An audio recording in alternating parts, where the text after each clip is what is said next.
And I now call upon Maria to continue the opposition case.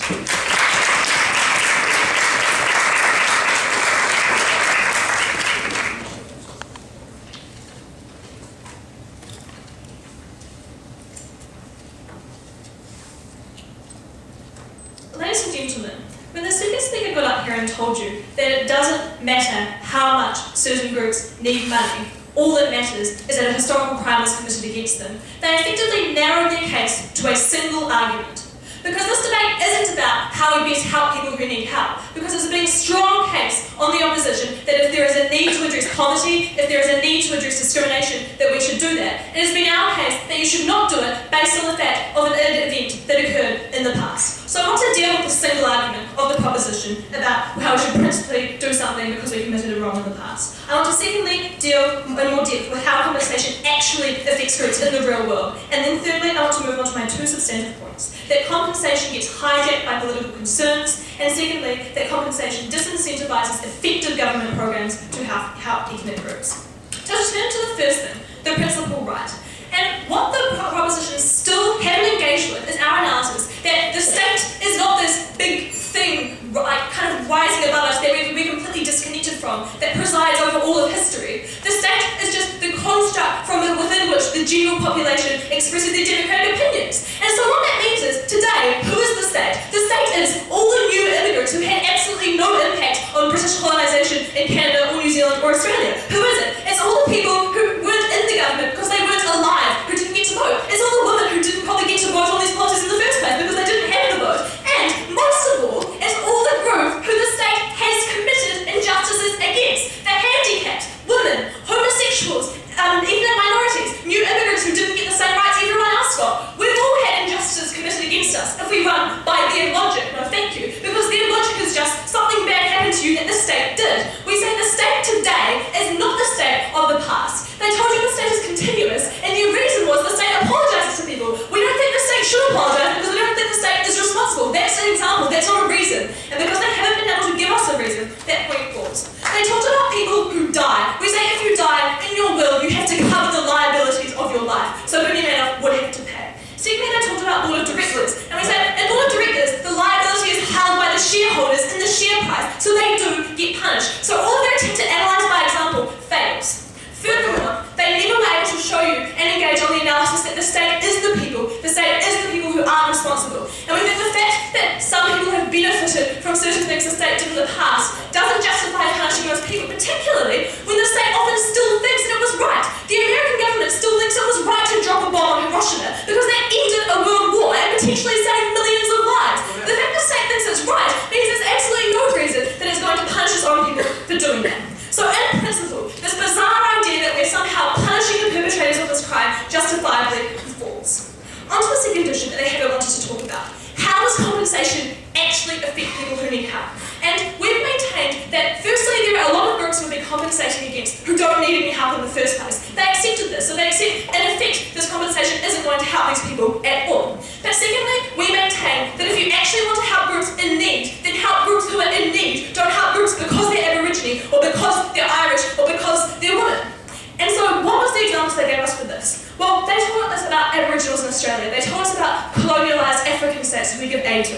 And what we actually maintain is that a blank cheque is the most ineffective way of helping these nations. They gave us the example of Haiti. Well, we tell you Haiti has had millions of dollars of compensation poured into it. That hasn't made Haiti any richer. In fact, it's still the poorest country in the world. A blank cheque is the worst way of helping these nations. Let's talk about the next example they didn't want to engage with, was Zimbabwe. We took the land of the white people, we gave it back to the black people. What happened? The black people are now worse off than ever. A blank cheque or blankly giving land doesn't help. Let's go to another example. In Nauru, phosphate compensation from the Australian government for Nauru. What did the Emperor of Nauru, what did the President of Nauru do with that money? He built an airport and bought heaps of F-16s because he thought they were cool. Again, a blank cheque does not help these groups. If helping the groups is what they stand for, they fail. Well, apparently you weren't listening to our model, because on Team Canada Day, we said that we were going to give this in the form of development aid. Oh, okay, so now they're not actually just going to give money to people because they deserve to have past wrongs righted. Now they're going to have conditions on the aid. Now they're only going to let them spend it on certain things. That's not compensation, that's development aid. And we say if that's what you want to do, we support that and give it to people who need it. So now moving on to my substantive point. But before that, I want to of their model, and that's that it breeds resentment. And the reason that it breeds resentment is because when you give one group a whole lot of free money, other people don't tend to like that. We asked the senior speaker this in a POI, and he just dodged it by saying people feel bad that they don't get any compensation. We firstly don't think that's true. We think what most hearts like Americans in America is to make them richer through effective policies. But to engage on the actual point, the perfect example of this is Malaysia, where the Burma Putra are a particular group of ethnic Malays who had been oppressed by the government in the past. So, the government incorporated all the policies they're talking about: affirmative action, special advantages in terms of jobs, special economic advantages. And because of those policies, ethnic Malays now own 30% of the economy. And because of that, we have seen a huge amount of hostility that is bred up between ethnic Malays and the rest of the general population. We see they don't engage in communities. We see often there are disputes that aren't engaged with because of these hostilities. That's the kind of resentment you get under their policy.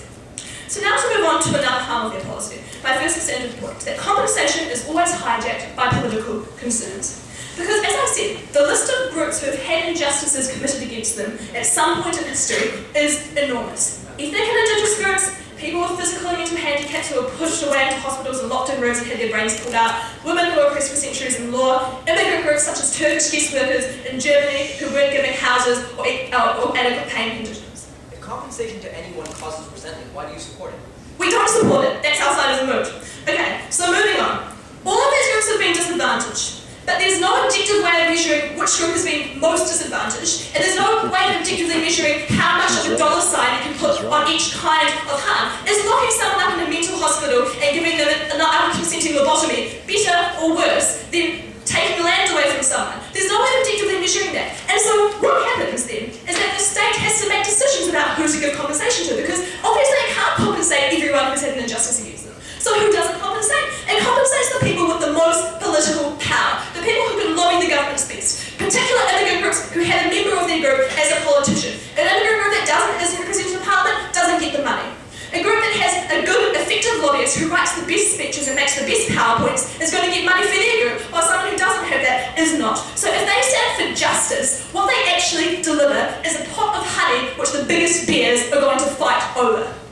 So now on to the second point, which is that compensation disincentivizes effective government programs to help ethnic groups. Because what we say is that governments always think that putting money in a problem makes it better. So if you have the government putting lots of money in a problem, they're going to think to themselves, right, that's solved. They're not going to do the kinds of things they want to support. Things like cultural rejuvenation, things like language promotion, concentrating on actual race relations. The first thing is the government won't take responsibility because it thinks it's solved the problem. The second thing is the government has limited political capital to solve the problem because it means they're treating one group specially. The general populace, if you pay compensation, is not then going to support other extra means that are more effective, like language promotion and like other kinds of race relations. And so what we say is that the harm of their model is that truly beneficial moves become much harder for a government to implement because the people in the government won't take responsibility and the people outside of the government are not going to vote on those policies. They presented us with a stand for justice. What they bring us is more